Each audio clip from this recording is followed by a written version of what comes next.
Hey guys, Lionheart here again with another quick down and dirty review. Today I'm doing the Valiant Armoury Noble sword. I haven't seen anyone else doing a review on this one, so I thought it was an extra important one to do since I had it and there was nothing out there about it. Why not? A lot of the reviews people are doing are quite long and in-depth, which is awesome. That's perfect. That's what we need. Just trying to put some reviews out there that are a little shorter, and swords that might otherwise not have reviews that I happen to have or pass through here, and then many of which I then pass along. But this is one from my collection. I got it secondhand. Actually, I think I got it third hand. It's still one of my absolute favorites. It's an incredible sword, and I'll give you the stats here and tell you a little bit more later why I think it's so great. So you get it new for $1,300 direct from Valiant Armoury. It's 33.5 inches overall, so definitely a short sword. Blade's 27 inches. The weight is 2 pounds 8 ounces. So it's a little heavier than some short swords, lighter than others. I think it's a great weight. Of course, it's a high carbon steel. Point of balance is 4 inches from the guard, so right around there. Let's see here. What's next? Pommel, of course. Valiant Armoury peens all their pommels. So nice, beautiful peen on that.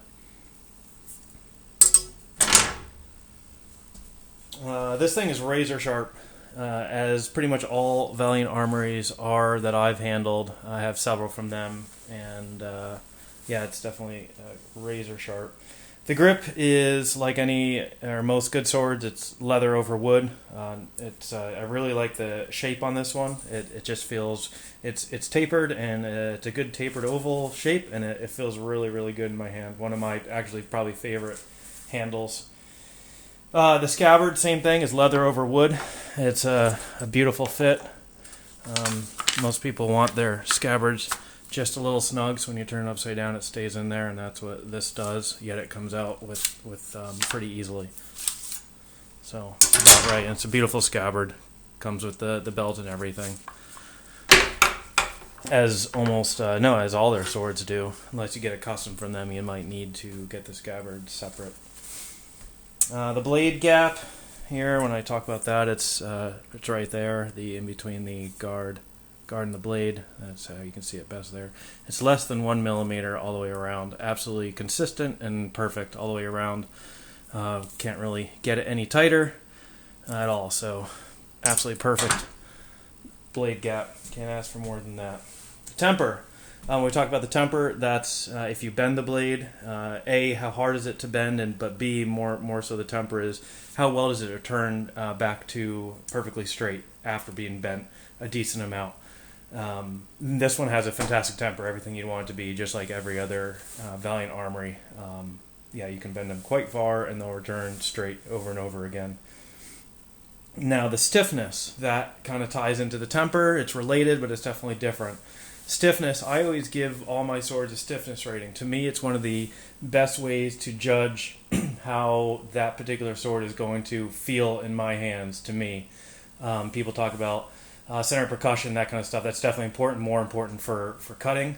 For me, just the general feel of it, how I can know how that sword's going to feel and handle in the air when I move it around, to me, is the stiffness. So I give all my swords a score of 1 to 10 on the stiffness. This one's going to be an 8 out of 10. So number 1 being super floppy, the floppiest thing you can imagine, basically a literal wet noodle, and 10 being basically a crowbar, or just shy of that. So this is an 8, potentially a 7 to 8 on that stiffness scale. To me, that's absolutely perfect for most swords. You definitely perhaps want some a little bit more flexible, and you might want some a little bit stiffer than that. That maybe closer to 7 for this one is, I think, absolutely perfect. You can bend it with your hand if you try a bit. I'm going to be very careful, no gloves on, and definitely have cut myself before doing that. But yeah, you can bend it, but it doesn't bend easily. And on that, I think it's interesting because this is a short but very thin, or quite thin blade. Very similar thickness to other swords that are the exact same typology, but are much more flexible, much less stiff. So I've had a lot of people discussing sword stiffness with me, and they say, "Oh, well, that sword's of the same typology, so thin or so flexible because the blade's so thin. You can't make it stiffer and have it be so thin." Well, no, and I've said over and over again, no, you can. You have to use the right steel. You have to temper it right. Do all that, and you can indeed have a sword with excellent temper, a thin sword with excellent temper that is also quite stiff. And that's how I've handled medieval swords, historic ones. I've flexed them with the owner's permission, similar typologies, and this is true to that. So a lot of those swords that are more flexible, yes, there were some swords that were more flexible, but in general, no, you wanted it to be fairly stiff, whether you were cutting with it or poking with it. Even the cutters, they were still reasonably stiff. So if you're getting a thrusting sword or more so a cutting sword that is super flexible, you might want to think about it, because the swords are still designed to thrust, almost all of them. So if you have a super flexible sword that's, yes, it's cutting focus but still intended to thrust a little bit, you're going to need the stiffness on there. So when I hear people talk about, oh, no, well, this is a cutting sword. Yes, it is. Most of those are, but most of those are also designed to still be able to thrust, and several that I have in mind are not as stiff as they need to be for that.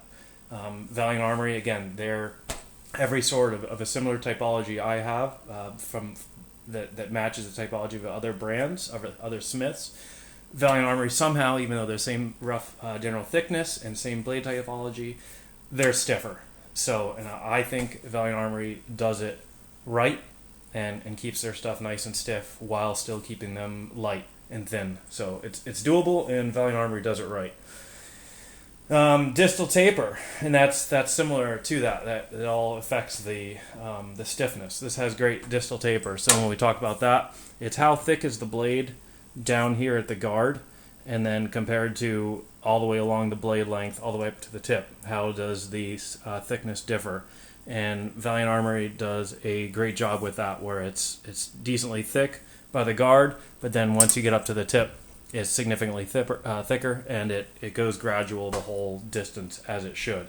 So that's the distal taper. This sword has excellent distal taper.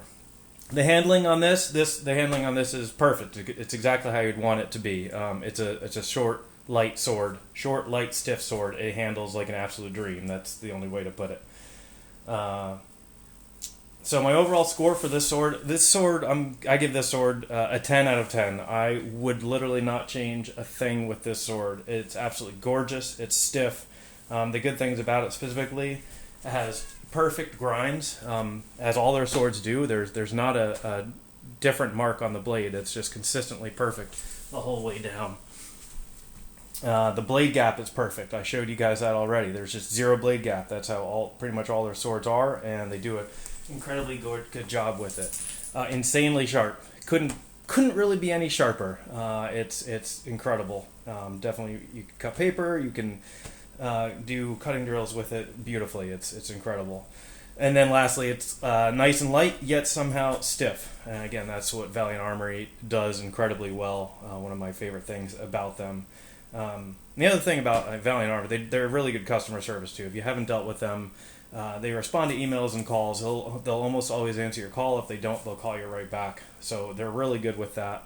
And that's another reason why I like dealing with them over some other companies that just aren't as personal with their customer service, I find. So, who's this sword for? I think anyone that wants a really good wide blade short sword of the Valiant Armoury quality. I think this is maybe one of the best options out there for you. There's a lot of options of similar length, but with a more narrow blade. I think this one's unique in that blade width, and that's what really drew me to it. Was it's kind of unique like that. Short sword with such a nice wide blade. So I think that's who it's for. Is it worth the $1,300 you pay for it? Yeah, absolutely worth every penny of that. I got this one used, for just a little under that. I gladly would have paid the $1,300 and I have several Valiant Armories that I got brand new from them that I do pay, $1,300 and up for. So yeah, definitely think it's worth every penny of that. So that's my review of this, the Valiant Armoury Noble, an incredible sword. Until next time, Lionheart out.